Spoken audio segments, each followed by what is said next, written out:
ఇవాళ మూడో బడ్జెట్ చూసిన తర్వాత అది అభయహస్తం కాదు, రిక్త హస్తం అని అర్థమైపోయింది. తెలంగాణను, హైదరాబాద్ ను మూడు ముక్కలు చేయడం తప్ప ఈ బడ్జెట్ లో విజన్ లేదు. బడ్జెట్ లో చూస్తే ఆ క్యూర్ ఆ మూడు ముక్కలాట తప్ప బడ్జెట్ లో ఎక్కడ కూడా విజన్ కనబడలేదు. మాకు ఓటు వేసిన ప్రజలకు వెన్నుపోట్లు పొచ్చారు.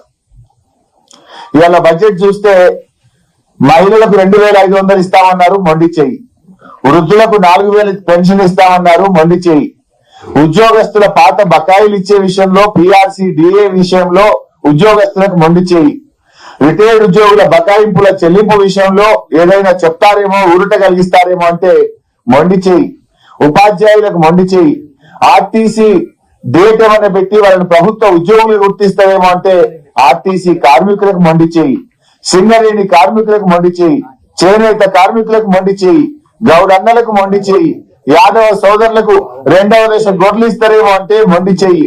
మా ముదిరాజులను బీసీఏలో చేరుస్తారేమో, వాళ్ళకి ఏమైనా సంక్షేమ పథకాలు పెడతారేమో అంటే మొండి చెయ్యి. మొత్తంగా బీసీ సమాజానికి మొండి చెయ్యి. బీసీ సప్లైన్ పెట్టడం, ఏటా 20,000 కోట్లు పెట్టమన్నారు. ఇవాళ మూడో బడ్జెట్ అయిపోయిన తర్వాత కూడా బీసీలకు సప్లైన్ పెట్టింది లేదు. బీసీలకు మొండి చెయ్యి చూపించారు. ఎస్సీ ఎస్టీలకు మొండి చెయ్యి. అగ్రవర్ణ పేదలకు, బ్రాహ్మణులకు, వైశ్యులకు మొండి చెయ్యి.